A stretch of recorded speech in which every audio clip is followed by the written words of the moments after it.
We have some massive news. MAGA is in a complete civil war tonight, and that's not hyperbole because Marjorie Taylor Greene and Donald Trump are in a massive public argument, a massive public spat, and the world needs to know. So make sure to like, comment, share, and subscribe. So this all started, it's been brewing for a long time. Donald Trump and Marjorie Taylor Greene have been going back and forth publicly for a long time. Donald Trump has been saying that Marjorie has just lost her way. Marjorie Taylor Greene has been saying that Donald Trump needs to focus more on domestic politics rather than foreign politics. And a lot of stuff was brewing behind the scenes as Marjorie Taylor Greene signed on to the Epstein files discharge petition. Donald Trump obviously was lobbying both her and everyone else on the Epstein files discharge petition to remove their names, right? So we knew all of that was happening. What we didn't know was that it was as bad as it got tonight, with Donald Trump pulling his endorsement of Marjorie Taylor Greene publicly, and then Marjorie Taylor Greene responding to him by literally providing receipts of text messages she sent the White House about the Epstein files. So let's walk through this all because it's a significant development and it also underscores exactly why Trump doesn't want the files released. So, first up, it's lengthy and it might be a little hard to read, but I'll read it for you. This is Donald Trump withdrawing his support and endorsement of Congresswoman Marjorie Taylor Greene of the great state of Georgia. Over the past few weeks, despite my creating record achievements for our country, including a total and complete victory on the shutdown, closed borders, low taxes, no men and women's sports or transgender for everyone, ending DEI, stopping Biden's record setting inflation, biggest regulation cuts in history, stopping 8 wars, rebuilding our military, being respected by every country in the world as opposed to being the laughingstock that we were just 12 months ago, having trillions of dollars, record setting, invested in the United States of America, and having created the quote, hottest country anywhere in the world from being a dead country just 12 months ago, and so much more. All I see is quote, wacky Marjorie do is complain, complain, complain. It seemed to all begin when I sent her a poll stating that she would not run for senator or governor. She was at 12% and didn't have a chance. Unless, of course, she had my endorsement, which she wasn't about to get. She had told many people that she is upset that I don't return her phone calls anymore. But with 219 congressmen slash women, 53 US senators, 24 cabinet members, almost 200 countries in an otherwise normal life to lead, I can't take a ranting lunatic's call every day.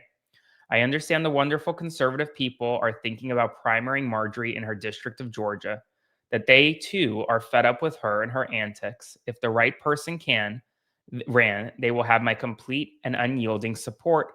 She has gone far left, even doing The View with the low IQ Republican hiring anchors. Thank you for your attention to this matter. Make America great again. He pulls an endorsement. Got it, right? We thought that would be the end of it tonight, but it wasn't. Because Marjorie Taylor Greene has come out swinging. President Trump just attacked me and lied about me. I haven't called him at all, but I did send these text messages today. Apparently, this is what sent him over the edge. The Epstein files. And of course, he's coming after me hard to make an example to scare all the other Republicans before next week's vote to release the Epstein files. It's astonishing, really, how hard he's fighting to stop the Epstein files from coming out, that he actually goes to this level.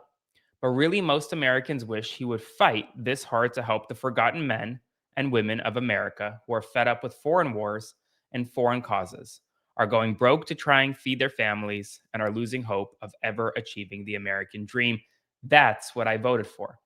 I have supported President Trump with too much of my precious time, too much of my own money, and fought harder for him even when almost all other Republicans turned their back and denounced him.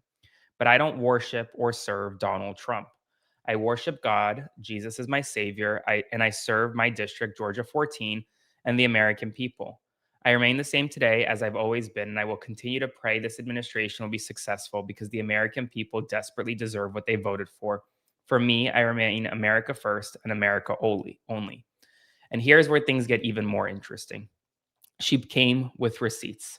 She dropped text messages between her and the White House today about the Epstein files. This is directly sent by her to Donald J. Trump. Check the flight logs of Epstein's plane. Bill Clinton is on there like 26 times. Hillary, too. For many of us, releasing the Epstein files has always been for the women who were victims of Jeffrey Epstein, but also because we believed that Democrat bad guys like the Clintons were entangled and involved with him.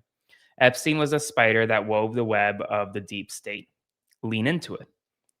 In response, she got this from Natalie Harp, who was Donald Trump's executive assistant. The Jeffrey Epstein hoax. That's it. That's all she got. In response, she said, in every single interview I have ever done, I have defended President Trump. I have said over and over that women say he did nothing wrong, and their attorney says he's the only one who helped. And the Democrats had 4 years to release the files, but did nothing. Stop ignoring the women. Many of them literally voted for Donald Trump and say so publicly. Them being raped as teenagers is not a hoax. Let that sink in. Donald Trump is seemingly removing his endorsement of Marjorie Taylor Greene, one of his closest allies, after she sent him these text messages demanding answers. And it's getting from bad to worse because now we have Donald Trump's former personal attorney, Alan Dershowitz, getting on air and essentially excusing Epstein's conduct. Well, let me give you an example. 10 minutes before you went on, the predecessor on your show described Jeffrey Epstein as a convicted pedophile. He pleaded guilty to one count of having sex for money with a 17-year and 10-month-old person. That's not pedophile. That is gross. That is gross. It doesn't matter whether they were 17 years old and 364 days old. They're children. They're minors under the law. That is gross from Alan Dershowitz.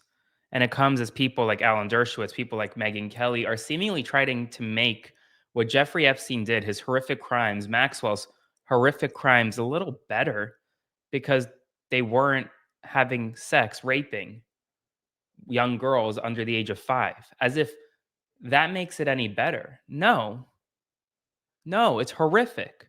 It is horrific. And tonight we're seeing Donald Trump run from the Epstein files and run from the people like Marjorie Taylor Greene who have supported him through thick and thin. Folks, this is a MAGA civil war. This could be the end of the America First movement. This could be the end of the MAGA movement. And it's not hyperbole.